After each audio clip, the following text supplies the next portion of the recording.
আল্লাহ তাআলা বলেন, লাইন শাকারতুম লাযীদান্নাকুম ওয়া লাইন কাফারতুম ইন্না আযাবি লাশাদীদ।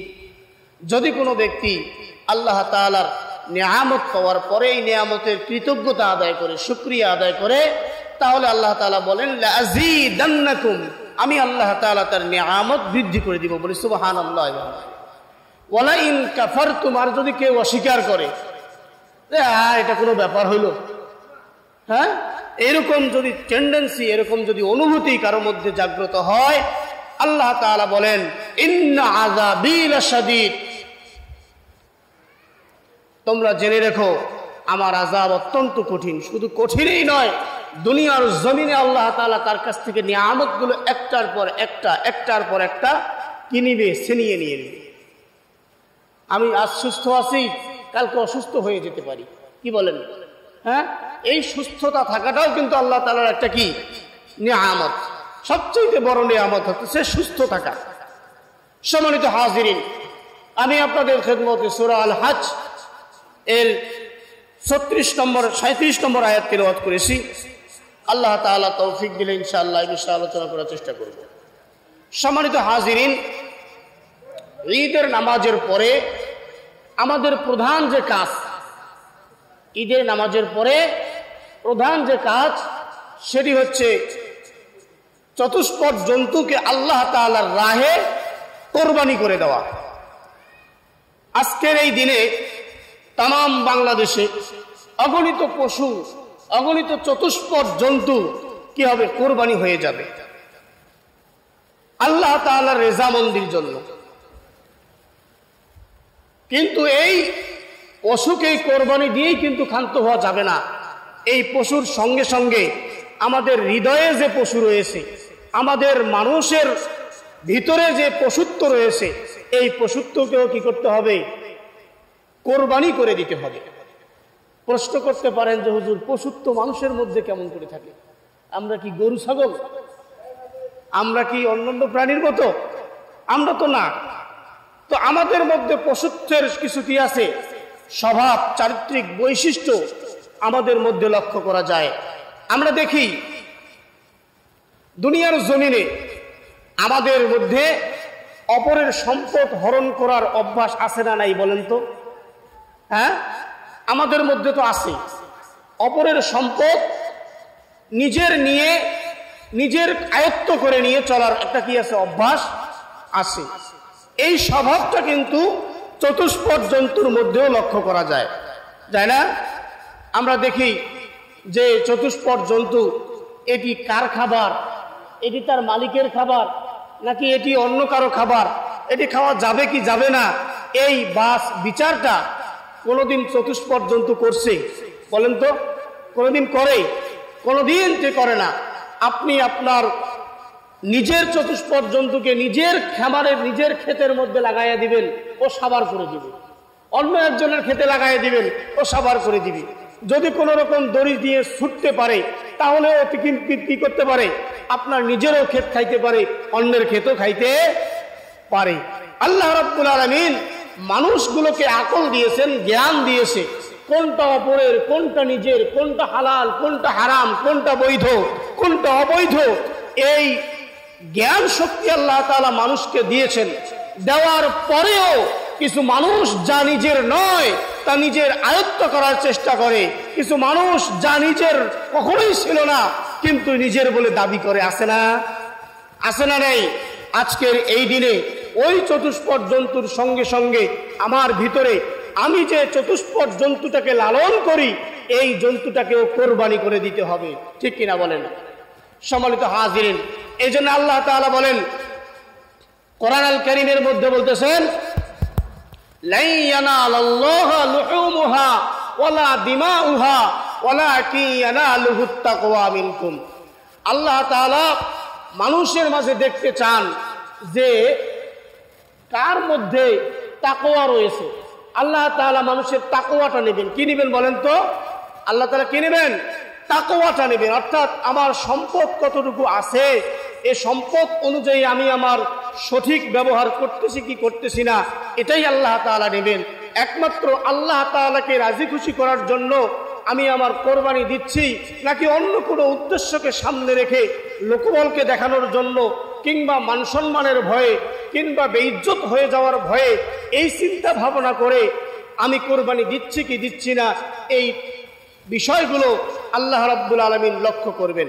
এজন্য আল্লাহ রাব্বুল আলামিন এর হাবিব রাসূল করিম সাল্লাল্লাহু আলাইহি ওয়াসাল্লাম বলেন, যদি কোনো ব্যক্তির সামর্থ্য থাকে, আর সামর্থ্য থাকার পরেও যদি সে কোরবানি না দেয়, আল্লাহ রাসূল সাল্লাল্লাহু আলাইহি ওয়াসাল্লাম বলেন, ফালা ইয়াহদুরু মুসাল্লানা, সেজন্য আমার ঈদগাহে নামাজ পড়তে না আসে।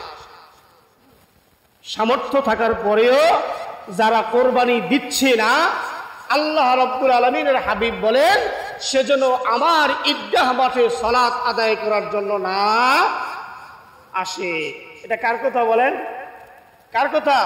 রাসূল সাল্লাল্লাহু আলাইহি ওয়াসাল্লাম বলেছেন, ইবনে মাজাহ শরীফের হাদিস 3123 নম্বর হাদিস, আল্লাহ রাসূল সাল্লাল্লাহু আলাইহি ওয়াসাল্লাম বলেছেন।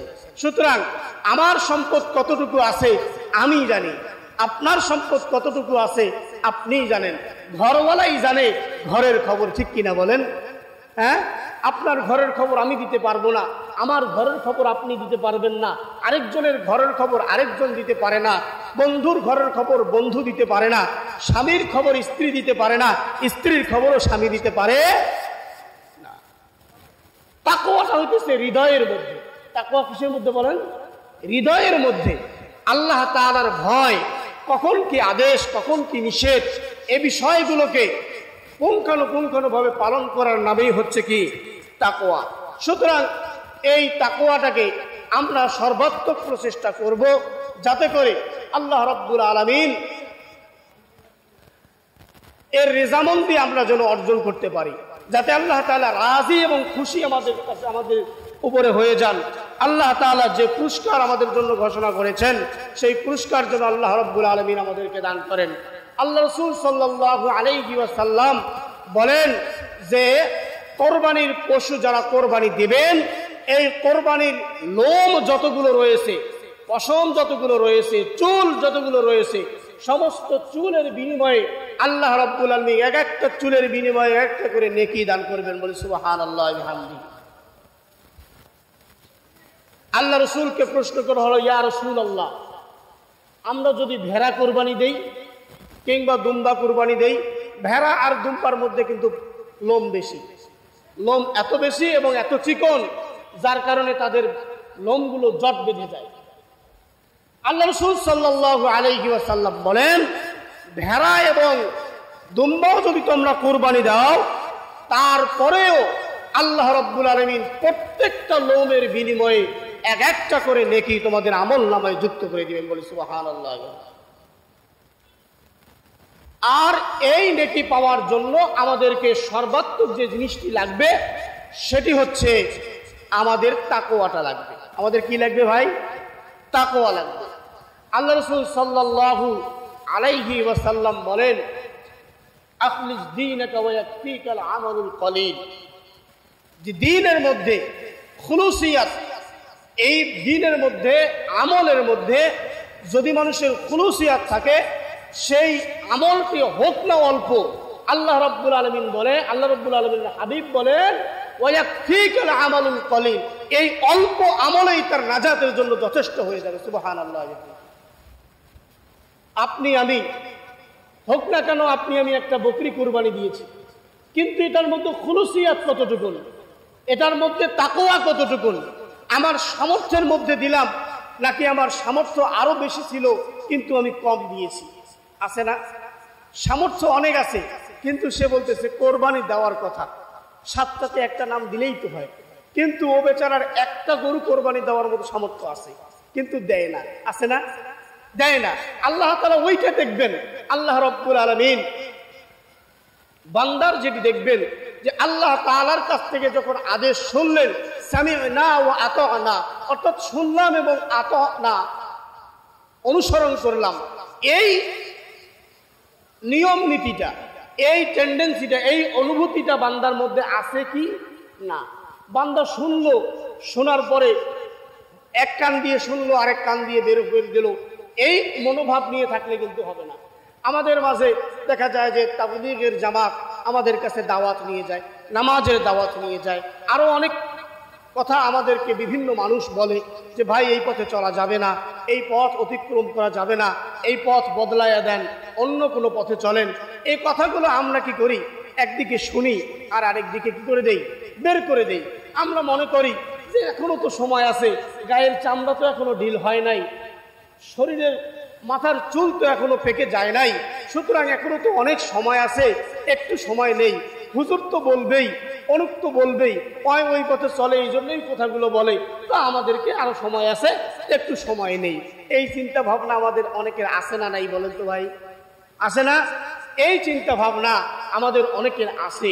তাহলে আমরা যারা ইসলামের দাওয়াত দেই, কোরআনের দাওয়াত দেই, নামাজের কথা বলি, অন্যায় আচরণ থেকে বিরত থাকার কথা বলি, তারা কিন্তু নিজের মন গড়া কোনো কথা বলে না, নিজের মন গড়া কোনো কথা বলে না। এই কথাগুলো কার বলেন? আল্লাহর কথা। আল্লাহ তাআলা বলেন, কুনতুম খায়রা উম্মাতিন উখরিজাত লিন-নাস তা'মুরুনা বিল মা'রুফ ওয়া তানহাউনা আনিল মুনকার ওয়া তু'মিনুনা বিল্লাহ। মানুষের মধ্যে শ্রেষ্ঠ মানুষ, শ্রেষ্ঠ জাতি হিসাবে আল্লাহ রাব্বুল আলামিন আমাদেরকে কি করে দিয়েছেন? তৈরি করে দিয়েছেন, বের করে দিয়েছেন মানুষদের মধ্য থেকে। কাজ হচ্ছে তিনটা। কয়টা কাজ? কাজ তিনটা। নাম্বার 1, আল্লাহর দিকে মানুষকে কি করতে হবে? সৎ কাজের আদেশ দিতে হবে। 2 নম্বর, অসৎ কাজ থেকে নিষেধ করতে হবে। ওয়া তু'মিনুনা বিল্লাহ, আল্লাহর উপরে অবিচল বিশ্বাস রাখতে হবে। এই তিনটা কাজ, এই তিনটা কাজের দায়বদ্ধতা থেকেই আমাদের অনেকেই দাওয়াত দেয়, আর আমরা সেগুলোকে কি করি? অ্যাভয়েড করি। ওই মানুষের দাওয়াতকে অবহেলা করা মানেই আল্লাহ তাআলার কথাকে অবহেলা করা। আল্লাহ তাআলার কথাকে যদি কেউ অবহেলা করে, তাই নিজ স্বয়ং আল্লাহ তাআলাকেই কি করা হয়? অবহেলা করা হয়। ঠিক কিনা বলেন? সম্মানিত হাজিরিন, আল্লাহ রাব্বুল আলামিন আমাদেরকে কোরবানির যে বিধান দিয়েছেন, এই বিধান কোরবানি কেমনে দিলে আমাদের কোরবানি সহিহ হবে, এই বিষয়গুলো আমি কিন্তু গতকালকে জুমায় আমি আলোচনা করেছি। তারপরেও আজকে আরেকটু আপনাদের স্মরণ করার উদ্দেশ্যে বলে দিচ্ছি। প্রথম নাম্বার, কোরবানির পশু নিজেকে জবাই করতে হবে। নিজে যদি জবাই করতে পারেন তাহলে উত্তম, নিজে যদি জবাই করতে না পারেন তাহলে ইমাম এর মাধ্যমে জবাই করে নেবেন।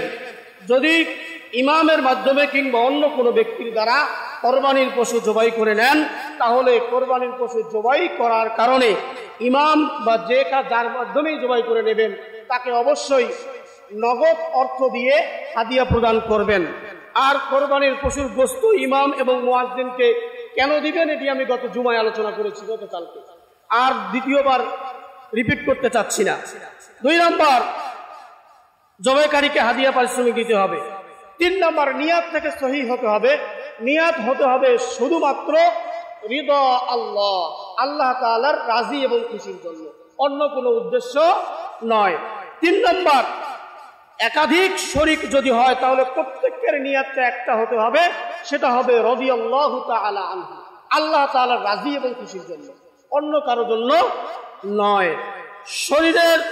শরীকদের গোশত বন্টন সঠিকভাবে করতে হবে, কেউ বেশি কেউ কম নিতে পারবেন না। গোশত কাঁচাও বন্টন করতে পারেন, অথবা আপনি যে কোরবানির গোশত আপনার প্রতিবেশী, আপনার আত্মীয় স্বজনকে দেবেন, এটি বন্ধু বান্ধবকে দেবেন, এটি আপনি কাঁচাইও দিতে পারেন, রান্না করেও দিতে পারবেন। আর যদি পশুর পেটে বাচ্চা থাকে, পশুর পেটে যদি কি থাকে? বাচ্চা থাকে, তাহলে ওই বাচ্চাটা বের হওয়ার পরেও তাকেও জবাই করে দিবেন। মন চাইলে, রুচি টানলে খেতে পারেন, না টানলে খাবেন না। এরপর চুক্তিকৃত কর্মচারী কোরবানির গোশত খেতে পারবেন না। অর্থাৎ আপনার আমার বাড়িতে যদি কোনো ব্যক্তি দিনমজুর দেয়, অথবা কোনো কাজের চুক্তি হয় এইভাবে যে আমার বাড়িতে খাইবেন, কাজ করবেন, আর এই কাজ শেষ হলে পরে আমি আপনাকে এত টাকা দেব, এইরকম চুক্তিকৃত কোনো কর্মচারী যদি থাকে, তাহলে আপনার আমার মুখ্য উদ্দেশ্য হবে তাকে আমি অন্য তরকারি দিয়ে ভাত খাওয়াচ্ছি, আর কোরবানির গোশতটা অতিরিক্ত হিসাবে দেব, এই নিয়াত থাকতে হবে। যদি এই নিয়াত না করে যদি চিন্তা করি যে কোরবানির গোশতটা আছেই, এটাই হোক, আর অন্য তরকারি রান্না করার কোনো দরকার নাই। এই চিন্তা যদি থাকে তাহলে কোরবানির গোশতটা বিক্রি হয়ে যাবে, আর কোরবানির গোশত বিক্রি হয়ে গেলে কোরবানি আদায় হবে না। এরপর হচ্ছে আমরা অনেকে কোরবানি দিই, হুজুর আমার বাবার নামে দেন, আমার দাদার নামে দেন, এরকম কথা বলি না? না বলি? এরকম কথা বলবো না, বলবো যে আমার বাবার পক্ষ থেকে, আমার পক্ষ থেকে, আমার পক্ষ থেকে কিংবা আমার বাবার পক্ষ থেকে। ভালো করে শোনেন, বাড়িতে বাবা এবং মা মুরব্বী অবস্থায় থাকে, অর্থাৎ কর্মক্ষম যখন হয়ে যায়, তাদের আয় রোজগার যখন আর থাকে না, সে যখন বাবা যখন সন্তানের কাঁধের উপর ভর করে তার জীবন পরিচালনা করে, তখন বাবার জন্য কোরবানি দেওয়া ওয়াজিব নয়, সন্তানের জন্যই কোরবানি দেওয়া ওয়াজিব। এজন্য সন্তানের পক্ষ থেকেই দেবেন, ঠিক আছে? বুঝতে পেরেছেন? আর বাবার নামে দাদার নামে নিজের নামে কোরবানি নয়, আমাদের পক্ষ থেকে, বাবার পক্ষ থেকে কিংবা দাদার পক্ষ থেকে। কথাটা বুঝে আসছে? কথাটা বুঝে আসছে তো?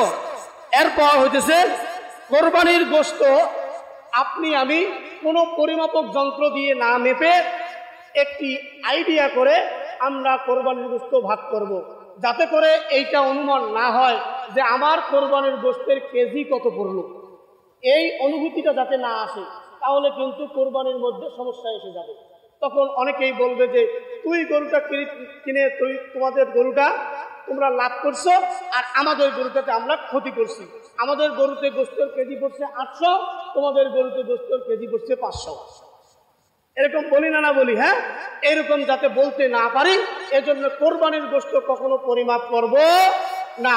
নিজে যখন বন্টন করলো, 7 ভাগে ভাগ হওয়ার পরে 7 জন 7 বাড়িতে গেলেন, এর পরেও গিয়ে বাড়িতেও ওজন দেবেন না। সম্মানিত হাজিরিন, বাড়িতেও ওজন দেওয়া যাবে না। এরপর কোরবানির পশু দ্বারা যদি কেউ উপকৃত হয়েছেন, তাহলে ওই উপকারের বিনিময় দিতে হবে। কারণ কোরবানির পশু দিয়ে নিজে উপকৃত হওয়া যাবে না। যদি কেউ উপকৃত হয়ে থাকেন, তাহলে আপনার উপকৃত যে হয়েছেন সেটাতে আপনার কতটুকু লাভ হয়েছে, সেই লাভ যতটুকু পরিমাণ হয়েছে ততটুকু পরিমাণ সম্পদ আপনারা সদকা করে দিবেন। আল্লাহ তাআলা আমাদেরকে সঠিকভাবে আমল করার তৌফিক দান করুন। সকলে বলে আল্লাহুম্মা আমিন।